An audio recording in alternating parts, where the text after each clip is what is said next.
কেমন আছো সবাই? আজকে আমি ঘর্ষণ চ্যাপ্টারের শেষ ভিডিওতে চলে এসেছি। শেষ ভিডিও বলতে আমি থিওরির শেষ ভিডিও বলছি, আর একটা ভিডিও হয়তো করবো ম্যাথের ওপর। তো আমরা আগের দিন ঘর্ষণ শঙ্কু অবধি শিখেছি। আশা করি তোমরা সেগুলো বুঝতে পেরেছো। ঘর্ষণ শঙ্কুটাই হবার একটু সমস্যা হয়, ভিডিওটা বারবার দেখে নেবে, একটু ত্রিমাত্রিক কল্পনা করতে হবে। আশা করি বুঝতে পারবে, না হলে আবার আমাকে জানাবে। আজকে প্রথমে চলে আসবো যে স্থিতিকোণ বা বিরামকোণ, যেটাকে অ্যাঙ্গেল অফ রিপোজ বলছি, সেটা কি, বিষয়টা কি সেটা একটু বুঝে নিই। দেখো, এই ধরো একটা অনুভূমিক তল, আমার এই বইটা, এইবার এই তলের উপর একটা বস্তুকে আমি রাখলাম। তো এইবার এখন তলটা অনুভূমিক আছে, বস্তু কিন্তু কোনো বল অনুভব করছে না। যদি তল অনুভব থাকে, বস্তু কেন বল অনুভব করবে না? কারণ এই যে বস্তু, এই বস্তুর ওজনটা কাজ করছে নিচের দিকে, আর তার ফলে এই তল বস্তুর উপর একটা প্রতিক্রিয়া বল দিচ্ছে ঠিক উপর দিকে। দুটো বল সমান বিপরীতমুখী, বস্তুর উপর কোনো বল কাজ করছে না, বস্তুটা স্থির আছে। এইবার যদি আমি এই তলটার বর্তমান নতিকোণ কত? অনুভূমিক আছে, নতিকোণ হচ্ছে 0। এইবার যদি নতিকোণটা বাড়াই, তখন এটাকে আমি নততল বলবো। তো নতিকোণটা বাড়াচ্ছি, বস্তুটাকে খেয়াল করো তোমরা, বাড়াচ্ছি, এরকম করতে করতে একটা সার্টেন কোণে গিয়ে বস্তুটা গতিশীল হবে। ঠিক তার আগের যে কোণটাই বস্তুটা গতিশীল হলো না, তার থেকে একটু কোণের মান বাড়ালেই বস্তুটা গতিশীল হলো, সেই কোণটাকে আমরা বলি স্থিতিকোণ বা বিরামকোণ। তাহলে নততলের নতিকোণের যে সর্বোচ্চ মানে বস্তুটা নততলের ওপর কোনো ক্রমে স্থির থাকছে বা নিচে পড়ার উপক্রম করছে, সেই সর্বোচ্চ মানটা নতিকোণের, সেটাকে আমরা কী নাম দিয়েছি? স্থিতিকোণ বা বিরামকোণ। যে স্থিতিকোণ বা বিরামকোণ কি, আশা করি তোমরা বুঝতে পারলে। এবং এটাও অবশ্যই ডিপেন্ড করবে ঘর্ষণ গুণাঙ্কের উপর, বস্তু আর তলের মাঝে। দেখো, আর একটা উদাহরণ, দুটো আলাদা পেনের মুখটি নিচ্ছি, একটা কালো পেনের মুখটি, নীল পেনের মুখটি আমি এভাবে একই রকমভাবে রেখেছি একই জায়গাতে। খেয়াল করলে বুঝতে পারবে, যদি তলের প্রকৃতির ওপর ডিপেন্ড না করতো, যেটা ঘর্ষণ গুণাঙ্ক দিয়ে প্রকাশিত হয়, তাহলে কিন্তু দুটো পেনের মুখটি একই সঙ্গে গতিশীল হবে। দেখি একই সঙ্গে গতিশীল হচ্ছে কি না। তাহলে দেখছি, তুলছি, দেখো নীলটা গতিশীল হয়ে গেল। কালোটাকে গতিশীল হতে গেলে আরও অনেক বেশি অ্যাঙ্গেলে তুলতে হচ্ছে। তার মানে সহজ কথা, প্রকৃতির ওপর তো অবশ্যই ডিপেন্ড করছে। এবং কালো মুক্তিটার ক্ষেত্রে ঘর্ষণ গুণাঙ্কের মান বেশি, সেই জন্য গতিশীল হতে গেলে নতিকোণের মানটা আরও বাড়াতে হচ্ছে। তো ঘর্ষণ গুণাঙ্ক নতিকোণের মধ্যে কোনো সম্পর্ক আছে কি?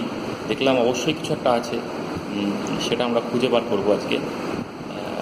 এবং তারপরে এই নততল নিয়ে আরও কটা বিষয়, ইন্টারেস্টিং বিষয় নিয়ে আমরা আলোচনা করব। তাহলে চলো এবার খাতায় কলমে যাওয়া যাক। ধরা যাক এটা অনুভূমিক তল, আর এই তলটা ওর সঙ্গে থিটা অ্যাঙ্গেলে নত হয়ে আছে। এখানে একটা বস্তু আছে। তো এই থিটার মান বাড়াতে একটা সার্টেন মানে গিয়ে বস্তুটা গতিশীল হবে। ঠিক তার আগের মান, মানে থিটার যে ম্যাক্সিমাম মানে বস্তুটা স্থির থাকছে, সেই অ্যাঙ্গেলটাকে আমরা বলছি কি না স্থিতিকোণ। তো ধরে নিলাম এই থিটাটা হচ্ছে স্থিতিকোণ। থিটাটা কি? স্থিতিকোণ। তার মানে অ্যাঙ্গেলটা থিটার থেকে সামান্য বাড়ালে পরেই বস্তুটা কিন্তু গতিশীল হয়ে যাবে। তো বস্তুর ওপর কী বল কাজ করছে একটু বুঝে নিই। তো আমি এই বিন্দু সাপেক্ষে আঁকছি, ধরে নিচ্ছি বস্তুর ভর যেন এখানে জমে আছে। এখানে মিডল পয়েন্টে বিন্দু নিয়েও আঁকতে পারো, কোনো অসুবিধা নেই, একটা বিন্দু ভেবে নিলেই চলবে। তো এখান থেকে বস্তুর নিচের দিকে কাজ করছে ওজন mg, কিন্তু একদম অ্যাকুরেট ভর কেন্দ্র ভাবলে, অ্যাকুরেট বস্তু হলে, সুষম বস্তু হলে মিডলে থাকবে। তাহলে ওজন কাজ করছে নিচের দিকে। এইবার এই ওজনটাকে যদি উপাংশ ভাঙি, উপাংশ বলতেই তল বরাবর, মানে এই দিকে, আর তলের লম্ব দিক বরাবর, তাহলে আমরা দুটো উপাংশ পাচ্ছি, দেখতেই পাচ্ছ, একটা এই বরাবর, একটা এই বরাবর। এই কোণটা থিটা হলে আমি এই কোণটাকেও থিটা করব। কেন করব এটা বুঝে নিই। দেখো এই যে বড় ত্রিভুজটা, এই যে ত্রিভুজটা পেয়েছি, এই কোণটা থিটা, আর এই কোণটা কত? 90 ডিগ্রি। তার মানে এই কোণ প্লাস এই কোণ প্লাস এই কোণ ইজিক্যাল টু 90, কারণ তিনটে কোণের যোগফল 180 হয়, এই কোণটা 90, তাহলে এই কোণ আর এই কোণ মিলে 180। আবার এই যে নত তল তার সঙ্গে এই দিকটা হচ্ছে লম্ব দিক, আমরা সেইভাবেই উপাংশ ভেঙেছি। তাহলে এই কোণটা আর এই কোণটা মিলে কত হবে? 90 ডিগ্রি হবে। তাহলে দেখো এই কোণ আর এই কোণ যোগ করলেও 90 ডিগ্রি, আবার এই কোণ আর এই কোণটা যোগ করলেও 90 ডিগ্রি। কমন কোণ কোনটা? এটা। তার মানে অবশ্যই এই কোণটা আর এই কোণটা কী হবে? সমান হবে। তাহলে আশা করি বুঝতে পেরেছো। তাহলে এরপরে সবসময় এই কোণটা যা হবে এই কোণটা তাই আঁকতে হবে। হ্যাঁ, শর্তটা কি? এই তলের ওপরে এই দিকটা যেন লম্ব হয়, তবে কার, না হলে কিন্তু নয়। তাহলে এই কোণটা থিটা হলে আমি এই কোণটাকেও থিটা করলাম। এইবার দেখো, তাহলে এমজির এই থিটা কোণের উপাংশটা কত হবে? ভেক্টরে আমরা শিখেছি এমজি কস থিটা। আর অন্য উপাংশটা কত হবে? MG sine theta. তাহলে আমাদের দেখো উপাংশ ভাঙা হয়ে গেল। তাহলে কেন উপাংশে ভাঙলাম? কারণ বস্তুটা গতিশীল হচ্ছে নতল বরাবর। তাহলে সেই বরাবর কত বল কাজ করছে? সেই বলটা কি বল? না ওজনের উপাংশ। সেটা কত? এমজি সাইন থিটা আমরা পেয়ে গেলাম। আর তার লম্ব দিকে আর একটা বল কাজ করবে, এমজি কস থিটা আমরা পেয়ে গেলাম। দেখো তোমাদের অলরেডি আমি আগের দিন শিখিয়েছি, যদি এরকম অনুভূমিক তলে বস্তু থাকে তাহলে নিচের দিকে পৃথিবীর আকর্ষণ বল কত? এমজি। বস্তুর ভর যদি হয় আকর্ষণ বল এমজি। ঠিক উল্টো দিকে তল কর্তৃক বস্তুর ওপর প্রতিক্রিয়া, যেটাকে আমরা লম্ব প্রতিক্রিয়া নাম দিয়েছি, সেটা কত? এন। এন আমি আঁকলাম এখানে। এবং আমি এই তল যদি অনুভূমিক হয় তাহলে কি বলতে পারি? এন সমান এমজি। তো দেখো, তার মানে ওজনটাই তার লম্ব বলের সঙ্গে সমান, তল যদি অনুভূমিক হয়। কিন্তু এই নততলের ক্ষেত্রে কিন্তু সেটা হবে না। নততলের ক্ষেত্রে লম্ব বল মানে এই তলের প্রতিক্রিয়া অবশ্যই তলের সঙ্গে লম্ব দিকে হবে, মানে এই দিকে হবে, যেটাকে আমরা বারবার এন দিয়ে প্রকাশ করি। এন সমান কি হবে? MG cos theta. এমজি নয়, অনুভূমিক তল হলে এমজি হচ্ছিল, কিন্তু এক্ষেত্রে এমজির একটা উপাংশ কত? এমজি কস থিটা হচ্ছে লম্ব বলের সঙ্গে সমান।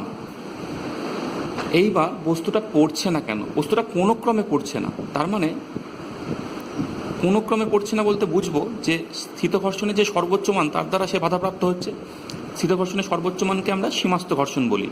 তাহলে বস্তুটা কোন দিকে পড়ার চেষ্টা করছে? নতল বরাবর নিচের দিকে। তাহলে সীমাস্ত ঘর্ষণ কোন দিকে কাজ করবে? ঠিক তার উল্টো দিকে, মানে এই দিকে।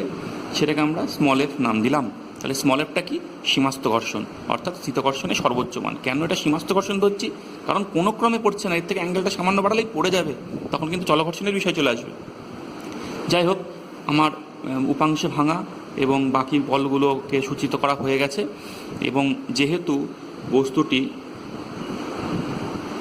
বস্তুটি সাম্যে আছে বলতে বস্তুটার গতি কোনো পরিবর্তন হচ্ছে না,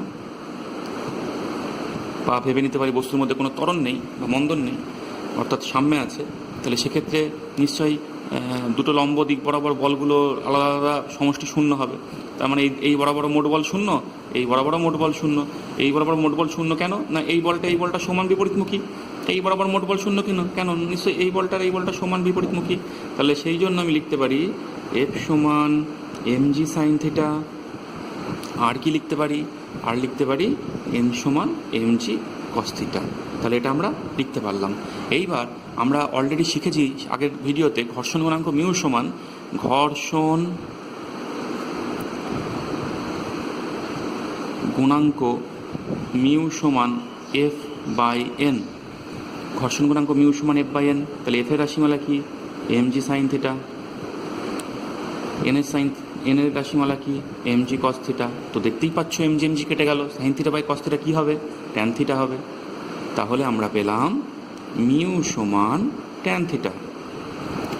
তাহলে দারুণ একটা জিনিস জানতে পারলাম যে বিরাম কোণের ট্যানজেন্টটি হলো ঘর্ষণ গুণাঙ্কের মান, বিরাম কোণের ট্যানজেন্টটি হলো ঘর্ষণ গুণাঙ্কের মান। মুখস্থ রাখবো। আগের ভিডিওতে কী শিখেছিলাম? আবার মিউ সমান ট্যান ল্যামডা। আগের ভিডিওতে এটা শিখেছিলাম। ল্যামডাটা কি? ল্যামডাটা ছিল ঘর্ষণ কোণ। আশা করি ঘর্ষণ কোণটা মনে আছে তোমাদের। ঘর্ষণ কোণটা কী ছিল? সীমাস্ত ঘর্ষণ আর লম্ব বলের যে লব্ধি, যেটাকে আমরা কিউ দিয়ে প্রকাশ করছিলাম, সেই কিউটা লম্ব বলের সঙ্গে যে কোণ করেছিল সেটাকে আমরা ঘর্ষণ কোণ বলছিলাম, ল্যামডা দিয়ে প্রকাশ করছিলাম। এবং সেখানেও আমরা পেয়েছিলাম মিউ সমান ট্যান ল্যামডা। তাহলে এই দুটো সমীকরণ থেকে কী সিদ্ধান্ত দেখা যায়? নিশ্চয়ই বুঝতে পেরেছো তোমরা সিদ্ধান্তটা কি। সিদ্ধান্তটা হচ্ছে থিটা সমান ল্যামডা, অর্থাৎ বিরাম কোণ আর ঘর্ষণ কোণের মান সমান। তাহলে নির্দিষ্ট দুটো তলের ক্ষেত্রে, অবশ্যই তল দুটো পাল্টে গেলে হবে না, নির্দিষ্ট দুটো তলের ক্ষেত্রে বিরাম কোণ আর ঘর্ষণ কোণের মান অবশ্যই সমান হবে। তাই বলে বিষয়টা এক নয়, বিরাম কোণ আর ঘর্ষণ কোণ বিষয়টা এক নয়, কিন্তু এদের মান সংখ্যাগতভাবে সমান হবে। আশা করি তোমরা বুঝতে পেরেছো। তাহলে এই গেল বিষয়। নততলের ক্ষেত্রে কি কি পাচ্ছি ছবিটা মনে রাখবে, অঙ্কে আমাদের কাজে লাগে। এই যে বিষয়গুলো পেলাম, মিউ সমান ট্যান থিটা, থিটা সমান ল্যামডা, এই বিষয়গুলো অবশ্যই মাথায় রাখবে, ক্যালকুলেশনটা প্র্যাকটিস করে নেবে। এরপরে আমরা নততলার যে দুটো স্পেশাল কেস, সেক্ষেত্রে হবে কি, নতিকোণটা বিরামকোণের থেকে একটু বাড়িয়ে দেবো, তাহলে বস্তুটা গতিশীল হওয়ার মানে হতে শুরু করে দেবে। তো বস্তুটাকে গতিশীল যাতে না থাকে, মানে ঠেকিয়ে রাখার জন্য আমরা কি করব, আর একটা এক্সট্রা বল বাইরে থেকে প্রয়োগ করব এবং তার প্রভাবে দেখব যে কি ঘটছে। তো এবার আমরা পরবর্তী অংশে যাব। আমরা করবো কি, একটা নততলের ওপর একটা বস্তুকে রাখবো। ধরো আমার এই হাতটায় নততল, আর এর উপরেই বস্তুটাকে রেখেছি। তো নতিকোণের মান বাড়াতে বাড়াতে একটা সময় গিয়ে কি গতিশীল হবে। তো আমরা এবার করবো কি, একটা এক্সট্রা বল প্রয়োগ করবো, দিয়ে গতিশীল হতে দেবো না। সেটার আবার দুটো কেস আছে। দুটো কেস কি দেখো, প্রথম কথা হচ্ছে এ গতিশীল হচ্ছে না কিন্তু নিচের দিকেই পড়ার উপক্রম করছে। আর একটা কি, বলটা একটু বাড়িয়ে দিলাম এবং গতিশীল হচ্ছে না, এবং সেক্ষেত্রে উপরে ওঠার উপক্রম করছে। একবার কি নিচে নামারই উপক্রম করছে কিন্তু স্থির আছে, আর একবার দ্বিতীয় কেস কি উপরে ওঠার উপক্রম করছে। এই নিচে নামার উপরে ওঠার মধ্যে পার্থক্যটা কি? যদি গতিহীন থেকে নিচে নামারই উপক্রম করে, তার মানে ঘর্ষণ বলটা কাজ করছে নততল বরাবর উপর দিকে। আর যদি গতিহীন থেকে উপরে ওঠার উপক্রম করে, তাহলে ঘর্ষণ বলটা কাজ করছে কোন দিকে? নিচের দিকে। বুঝতেই পারছো, গতিহীন থেকে উপরে ওঠার উপক্রম করাতে গেলে বাইরে থেকে যে বলটা প্রয়োগ করছে তার মানটা একটু বেশি হওয়া প্রয়োজন। আর গতিহীন থেকে যদি নিচে নামার উপক্রম করে, তাহলে মানটা আগের থেকে একটু কম হলেও চলবে। তাহলে দুটো ক্ষেত্রেই আমি প্রথম কথা হচ্ছে যে নতিকোণটা, সেই নতিকোণটার মান কিন্তু বিরামকোণের থেকে বেশি। শুধু বস্তুটাকে রেখে দিলে নিচের দিকে পড়তে শুরু করবে। আমি একটা এক্সট্রা বল প্রয়োগ করেছি, ওকে ঠেকিয়ে রেখেছি। এই ঠেকিয়ে রাখার আবার দুটো কেস, একটা হচ্ছে স্থির থাকা সত্ত্বেও নিচের দিকে পড়ার উপক্রম করছে, আর একটা কি কেস কি, স্থির আছে এবং উপরে ওঠার উপক্রম করছে। তো প্রথমে আমরা নিচে নামার উপক্রম দিয়ে কি কত বলের মানটা বার করার চেষ্টা করি, বাইরে থেকে কত বল প্রয়োগ করতে হবে অ্যাটলিস্ট। আর দ্বিতীয় ক্ষেত্রে দ্বিতীয়টা অর্থাৎ উপরে ওঠার উপক্রম করছে, সেক্ষেত্রে বাইরে থেকে প্রযুক্ত বলের মান কত হবে সেগুলো নিয়ে ভাববো। তাহলে চলো এবার খাতায় কলমে যাওয়া যাক। আমি অলরেডি আঁকি ফেলেছি, দেখতেই পাচ্ছ। এই যে বস্তুটা, প্রথম কথা এই কোণটা বিরামকোণের থেকে বেশি, আমি পাশে লিখে গেছি থিটা বিরামকোণ অপেক্ষা বৃহত্তর। আর কেস ওয়ান, এটা বস্তু নিচে নামার উপক্রম করছে। কেমন? বিরামকোণের থেকে বেশি কোণ, বস্তু নিচের দিকে পড়তে শুরু করবে। ঠেকিয়ে রাখার জন্য একটা এক্সট্রা বল এফ, ক্যাপিটাল এফ আমি প্রয়োগ করেছি নততলের সঙ্গে কত কোণে? আলফা কোণে।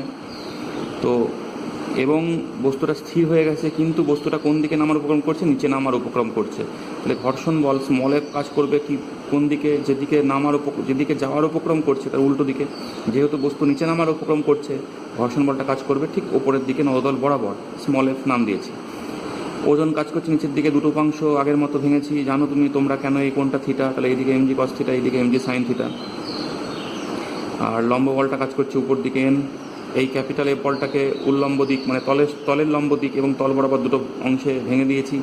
এই বরাবর আলফা কোণে আছে, তাহলে উপাংশটা কথা হবে এফ কস আলফা। এফকে ভাঙছি এফ কস আলফা, আর এই বরাবর কথা হবে এফ সাইন আলফা।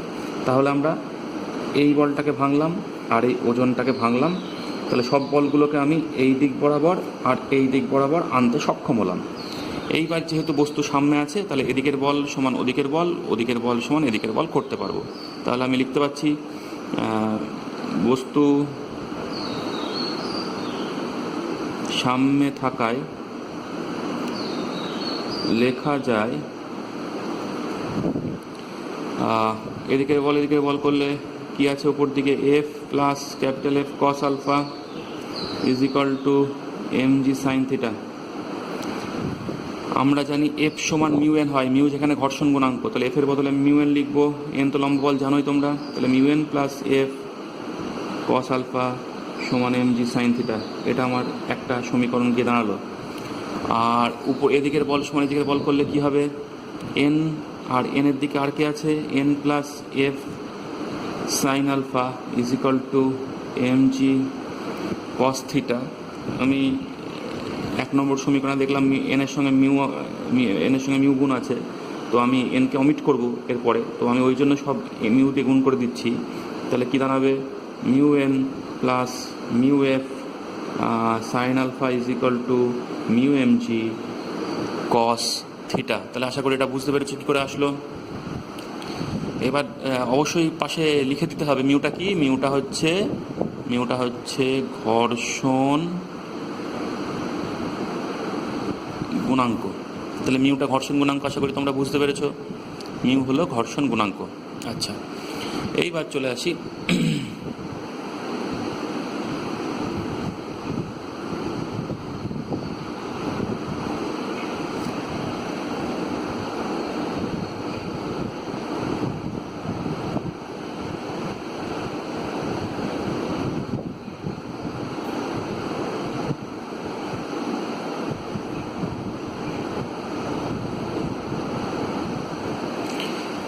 দেখো।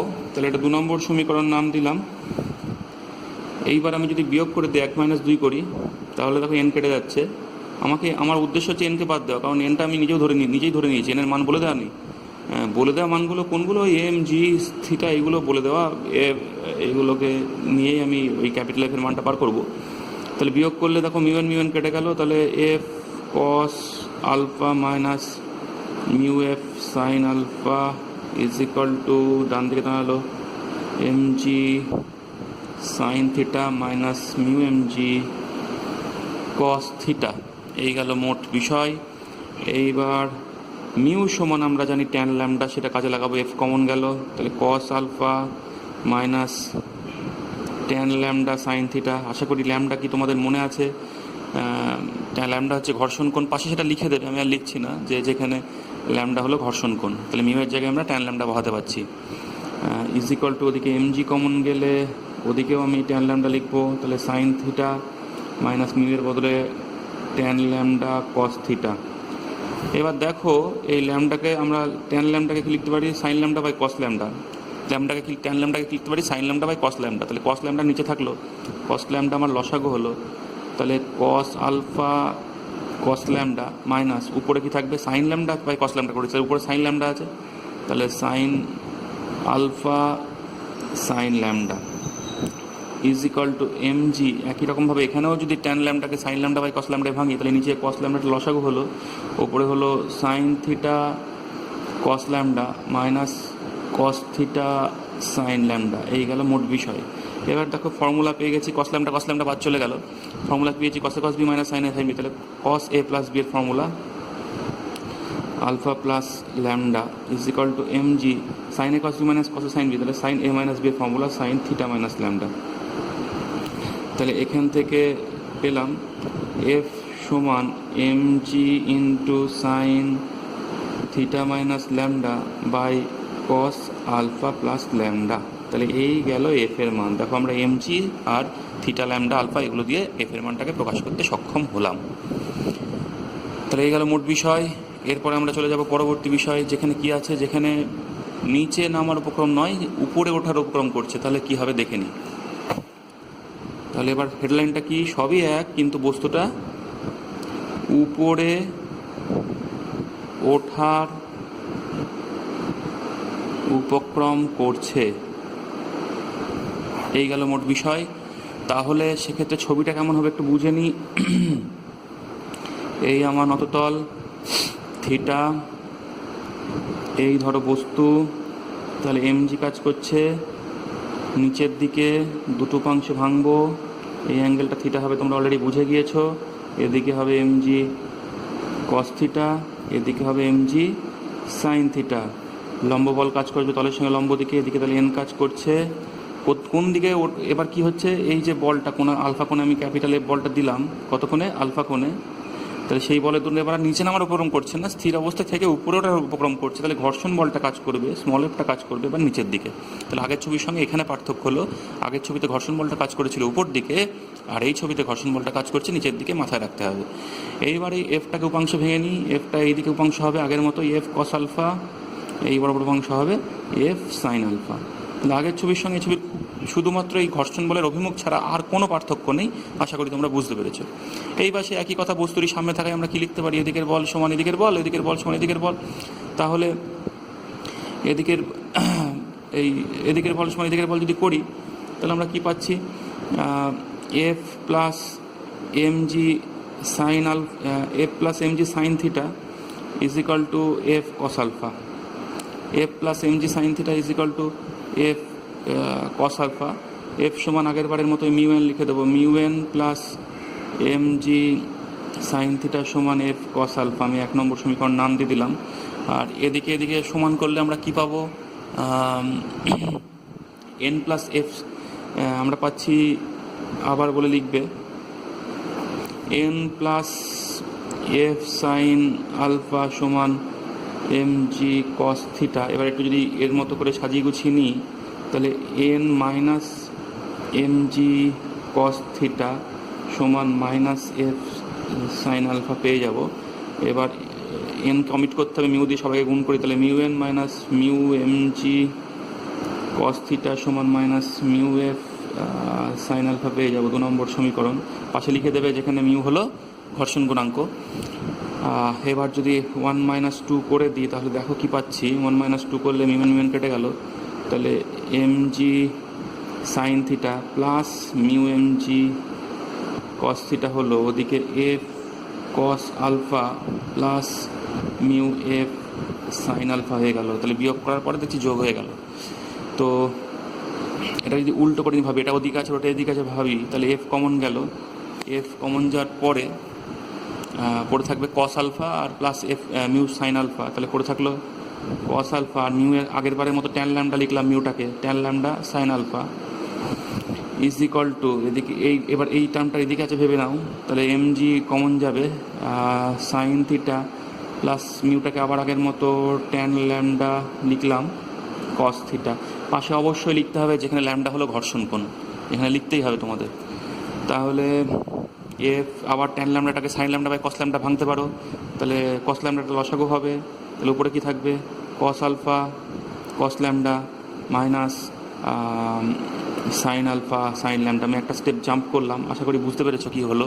ট্যান ল্যামডাটাকে sine lambda by cos lambda ভাঙলাম, তারপরে কস ল্যামডার লসাগু হলো, এই কোনাকুনি গুণ কস আলফা কস ল্যামডা হলো, আর এর তো এটাই থাকবে, মানে ট্যান ল্যামডার জন্য সাইন ল্যামডাটা থাকবে। হাতে কলমে করে নিও। Is equal to M G, এখানেও সেই নিচে লসাগু হবে, কস ল্যামডা দিয়ে গুণ কোনাকুনি গুণ হয়ে কী হবে, sine theta cos lambda plus cos theta sine lambda, এই জিনিসটা আসবে। তো দেখতেই পাচ্ছি এটা কসে cos B minus sine sine B, অর্থাৎ কস এ প্লাস বি এর ফর্মুলা। ও এখানে মাইনাস কেন দিলাম, এটা প্লাস, তো তাহলে মানে কস এ মাইনাস বি এর ফর্মুলা হবে। তাহলে F into cos A minus B মানে alpha minus lambda is equal to cos lambda বাদ চলে গেল উভয় পক্ষ থেকে, তাহলে M G sine sine B plus কসে কস বি, তাহলে সাইন এ প্লাস বি হয়ে গেল, তার মানে সাইন থিটা প্লাস ল্যামডা। তাহলে এখান থেকে এফ সমান কী পেলাম, M G into sine theta plus lambda by cos alpha minus lambda. এই হলো মোট কথা। তাহলে দুটো সমীকরণই আমরা দুটো কেসেই আমরা এফের মান পেয়ে গেলাম। একটু কম্পেয়ার করে দেখি, তাহলে বুঝতে সুবিধা হবে। দেখো আমরা এখানে পেয়েছিলাম আগেরটাতে m G sine theta minus lambda by cos alpha plus lambda, আর এখন যেটা পেলাম সেটাই কি পেলাম, দেখো জাস্ট সাইনগুলো পরিবর্তন হয়েছে। ওপরে আগে ছিল থিটা মাইনাস ল্যামডা, এখন কি হলো থিটা প্লাস ল্যামডা। নিচে আগে ছিল কস আলফা প্লাস ল্যামডা, এখন কি হলো কস আলফা মাইনাস ল্যামডা। তার মানে জাস্ট সাইনের পরিবর্তন হলো, আর মোটামুটি সব সমীকরণ একই গিয়ে দাঁড়ালো। তাহলে এই হলো দুটো কেস। বাড়িতে কিন্তু হাতে কলমে প্র্যাকটিস করতে হবে। আসতেই পারে এটা থিওরি পোর্শনে পুরো যে কোনো একটা কেস হয়তো তোমাদের দিতেও পারে, আবার এইগুলো না জানলে এইগুলোর ওপর অনেক অঙ্কও থাকতে পারে, এই ধরনের অঙ্ক, সেগুলো করতে সুবিধা হবে তোমাদের। তো হাতে কলমে বারবার প্র্যাকটিস করবে, প্র্যাকটিস করে যাতে নিজে পারো সেরকমভাবে নিজেকে তৈরি করে নেবে। ছাত্ররা, পরবর্তী বিষয়ে চলে আসি। একটা বস্তুকে নততলের ওপরে রাখা আছে এবং নতলের যে নতিকোণটা মানে থিটা সেটা বিরামকোণের থেকে বড়, তাহলে বস্তুটা নতল বরাবর পড়তে শুরু করবে এবং তার মধ্যে একটা ত্বরণ দেখা দেবে। সেই ত্বরণের রাশিমালাটাই আমরা বার করতে চাই। তো একটা বস্তুকে যদি ফ্রিলি ছেড়ে দেওয়া হয়, পৃথিবীর দিকে কত ত্বরণে পড়ে সেটা আমরা জানি, সেটা হচ্ছে জি। কিন্তু এখানে সে ফ্রিলি পড়তে পারছে না। প্রথম কথা, নিচের দিকে তো পড়তেই পারছে না, নওতলের একটা বাধা আছে। আর দ্বিতীয় কথা, নওতল বরাবর পড়তে গেলেও ঘর্ষণ বলের ধরুন একটা বাধা আছে, সেটাকে আমরা এফ ড্যাশ নাম দিয়েছি। যেহেতু নিচে পড়ছে, ঘর্ষণ বলটা উপর দিকে কাজ করবে, এফ ড্যাশ। এফ ড্যাশ কেন দিয়েছি, এফ কেন দিইনি, কারণ এটা চলঘর্ষণ বল, এক্ষেত্রে বস্তুটা গতিশীল বলে। তো দেখে নিই বস্তুর উপর কী কী বল কাজ করছে। বস্তুর ওজন এমজি নিচের দিকে, তো এই বরাবর তার উপাংশ কত হবে আমরা জানি, অ্যাঙ্গেলটা থিটা হয়, তাহলে এটা হবে এমজি কস থিটা। আর নদতল বরাবর উপাংশটা কত হবে, এমজি সাইন থিটা। ঠিক তার এই এমজি কস থিটার উল্টো দিকে কাজ করছে লম্ব বল, আর বস্তুটা নিচের দিকে গতিশীল, ওপর দিকে কাজ করছে চলঘর্ষণ বল এফ ড্যাশ। তো দেখো, এর আগের কেসগুলোতে বস্তু সাম্যে ছিল, কিন্তু এখানে বস্তু সাম্যে নেই, সে এই বরাবর গতিশীল। তার মানে এদিকের বলটা এদিকের বলের থেকে বড় হবে। তাহলে এই বরাবর টোটাল বল কত, MG sine theta minus F dash. তো সেটাই আমরা লিখেছি MG sine theta minus F dash. F dash সমান আমরা কি লিখতে পারি, মিউ ড্যাশ এন। মিউ ড্যাশটা কি, চলঘর্ষণ গুণাঙ্ক, এনটা কি, লম্ব বল। তো লম্ব বলের মানটা কি হতে পারে, দেখো এই বরাবর বস্তুর কোনো গতি নেই, তাহলে এদিকের বল এদিকে বল সমান হবে। তাহলে এন সমান কি লিখতে পারি, এমজি কস থিটা। তো সেটাই আমরা এনের বদলে এমজি কস থিটা লিখলাম, এমজি কমন গেল, sine theta minus mu dash cos থিটাই হলো বস্তুর উপর প্রযুক্ত মোট বল। তাহলে ত্বরণ কত, ভর দিয়ে ভাগ, বস্তুর ভর কত এম, তাহলে এম দিয়ে ভাগ করলে ত্বরণ পেয়ে যাবে এই রাশিমালাটাকে। তাহলে এম দিয়ে ভাগ করলে কি থাকবে, g into sine theta minus mu dash cos theta. এই হলো রাশিমালা। কিসের রাশিমালা, নতল বরাবর পতনশীল বস্তুর ত্বরণের রাশিমালা। আশা করি বিষয়টা তোমাদের ক্লিয়ার হয়েছে। বিষয় হচ্ছে আবর্ত ঘর্ষণ বল। আবর্ত ঘর্ষণ বলের ক্ষেত্রে কী হবে, বস্তুটা কিন্তু এই যে পেনটা আমি যেমন দেখাচ্ছি এরকম করে রোটেট করতে করতে যাবে, রোটেট করতে করতে এগোবে, আবর্তিত হতে হতে এগোবে, তখন ওর গতির বিরুদ্ধে যে ঘর্ষণ বল কাজ করে সেটাই হচ্ছে আবর্ত ঘর্ষণ বল। এতক্ষণ ছিল স্লাইডিং ফ্রিকশন, সেখানে চলঘর্ষণ বল হলেও কী হবে, সে কিন্তু জাস্ট পিছলে যাওয়ার মতো বিষয় ছিল। আর এখানে কী হবে, যেমন গাড়ির চাকার যেটা হয় সেটা কি, রোটেট আবর্তিত হতে হতে এগোয়, সেক্ষেত্রে ওর গতির বিরুদ্ধে যে ঘর্ষণ বল কাজ করে সেটা হচ্ছে আবর্ত ঘর্ষণ বল। এর মান কিন্তু চলঘর্ষণ থেকে কম হবে, তোমাদের আইডিয়া অলরেডি থাকা উচিত। কেন থাকা উচিত, দেখো একটা সাইকেলের চাকা যখন ঘুরছে তখন রাস্তা তার বিরুদ্ধে যে বাধা দেয়, জাস্ট ব্রেক কষো, চাকা তখন ঘুরছে না, তখন পিছলে এগোতে পারে, তখন দেখবো বাধাটা অনেক বেশি হয়।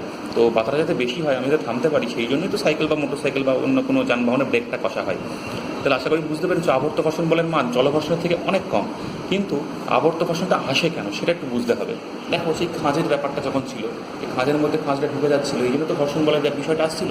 তো ব্যাপারটা হচ্ছে যে খাঁজের মধ্যে খাঁজ ঢুকলেও এক্ষেত্রে এই বিষয়টা কার্যকরী নয়। কোন ক্ষেত্রে, আবর্ত ঘর্ষণের ক্ষেত্রে। কেন না, সেক্ষেত্রে রোটেট করছে, ফলে খাঁজ থেকে খাঁজ অটোমেটিক বেরিয়ে যাচ্ছে। তাহলে এখানে ঘর্ষণ বল কেন আসবে, এর কারণটা আমরা একটু ছবির মাধ্যমে বুঝবো। আসলে এখানে একটা বিকৃতির সৃষ্টি হয়। কোথায় বিকৃতি সৃষ্টি হয়, চাকা এবং ভূমি উভয়ের মধ্যে একটু বিকৃতির সৃষ্টি হয়, অবশ্যই চাকার ওজনের জন্য। এবং সেই বিকৃতিটাই একটা বাধার সৃষ্টি করে চাকাটাকে সামনে এগোনোর ক্ষেত্রে। তোমরা এই বিকৃতিটাকে খুব ভালোভাবে লক্ষ্য করবে। যদি বালির ওপর সাইকেলটা চালাও, দেখো বালির ওপর সাইকেলটা চালিয়ে থামাও, এবার দেখবা চাকার ঠিক সামনের বালিটা বা চাকার পিছনের বালিটা বা বালির ওপর চাকা রেখে দিলেই সামনের বালিটা দেখবে একটু উঁচু হয়ে যায়। আবার একটা চাকায় যতই তুমি হাওয়া ভরো না কেন, চাকাটা যেই মাটির ওপর আছে এগোচ্ছে, চাকাটার নিচটা কিন্তু ফ্ল্যাট হবেই। বেশি হাওয়া দিলে কম ফ্ল্যাট হবে, কম হাওয়া দিলে বেশি ফ্ল্যাট হবে, যাই হোক, কিন্তু ফ্ল্যাট হবেই যতই তুমি হাওয়া দাও না কেন। এমনকি ট্রেনের চাকা লোহার তৈরি, সেখানেও কিন্তু সামান্য ফ্ল্যাট হবেই। স্থিতিস্থাপকতা চ্যাপ্টারে এই ব্যাপারগুলো আমরা আলোচনা করব। তো এই যে বিভিন্ন রকম বিকৃতি চাকা এবং ভূমিতে, তার ফলে একটা বাধা সৃষ্টি হয় এবং আবর্ত ঘর্ষণ বলটা এর ফলে অ্যাক্ট করতে শুরু করে।